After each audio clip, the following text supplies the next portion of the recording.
Lunch break ನ್ಯೂಸ್ನಲ್ಲಿ ಮೊದಲ story ಬೆಳಗಾವಿಯದ್ದು. ಬೆಳಗಾವಿಯಲ್ಲಿ ನಿನ್ನೆ ಏನಾಯಿತು ಅಂತ ನಿಮಗೆಲ್ಲ ಗೊತ್ತಿದೆ. ಕಂಡಕ್ಟರ್ ಆತನ ಮೇಲೆ ಮರಾಠಿ ಪುಂಡರು ಮನಸ್ಸೋ ಇಚ್ಛೆ ಹಲ್ಲೆ ಮಾಡಿದ್ರಲ್ಲ, ಈಗ ಈ ಹಲ್ಲೆ ಕೇಸು ಕಿಚ್ಚು ಹೊತ್ತಿಸ್ತಾ ಇದೆ. ಬೆಳಗಾವಿಲಿ ಹೋರಾಟಗಳು ಮುಂದುವರಿತಾ ಇದೆ ಈ ಹಲ್ಲೆಯನ್ನ ಖಂಡಿಸಿ. ಎಂಇಎಸ್ ಪುಂಡರ ವಿರುದ್ಧ ಈಗ ಧಿಕ್ಕಾರವನ್ನ ಕೂಗಿ ಕರವೇ ಕಾರ್ಯಕರ್ತರು ಆಕ್ರೋಶವನ್ನ ಹೊರಹಾಕ್ತಾ ಇದ್ದಾರೆ. ಪಂಥ ಬಾಳೆಕುಂಗ್ರಿ ಗ್ರಾಮದ ಬಳಿ ಹೆದ್ದಾರಿಯನ್ನ ತಡೆದು ಪ್ರತಿಭಟನೆಯನ್ನ ಮಾಡ್ತಾ ಇದ್ದಾರೆ ಕರವೇ. ಈಗ ಪ್ರತಿಭಟನೆ ಮಾಡ್ತಾ ಇದ್ದ ಕರವೇ ಕಾರ್ಯಕರ್ತರನ್ನ ವಶಕ್ಕೆ ಪಡೆದಿದ್ದಾರೆ ಮಾರಿಹಾಳ ಪೊಲೀಸರು. ನೋಡಿ,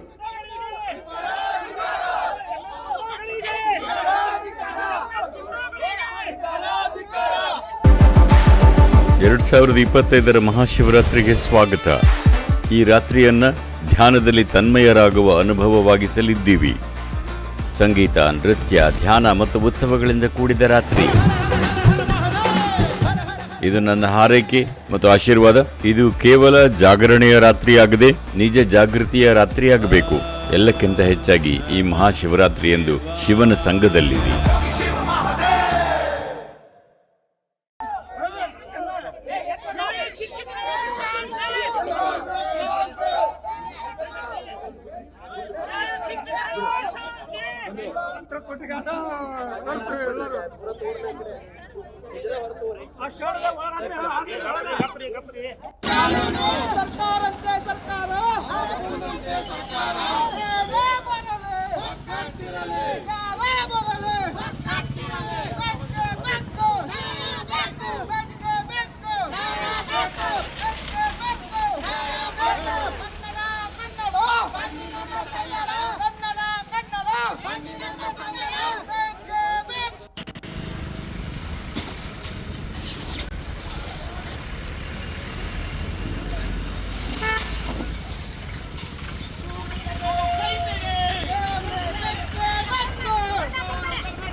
ಪೋಸ್ಕೋ ಕಾಯ್ದೆ ಕಂಡಕ್ಟರ್ ಮೇಲೆ ಹಾಕಿದ್ರು ಅಂತ. ಇದು ಯಾವ ಅನ್ಯಾಯ?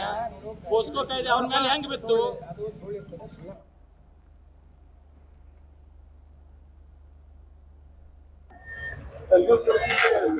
ಇವತ್ತು ಏನು ನಿನ್ನೆ ಒಬ್ಬ ಬಸ್ ನಿರ್ವಾಹಕರ ಮೇಲೆ ಕನ್ನಡ ಮಾತಾಡಿದ್ದಕ್ಕ ಮರಾಠಿ ಬರೋದಿಲ್ಲ ಅನ್ನೋ ಕಾರಣಕ್ಕಾಗಿ ಅಮಾನ್ಯವಾಗಿ ಹಲ್ಲೆಯನ್ನ ಮಾಡಿರುವಂತ ಬೇರೆ ಭಾಷಿಕರ ಗುಂಡಾಗಳನ್ನ ನಿನ್ನೆ ಬಂಧಿಸಿದಾರ.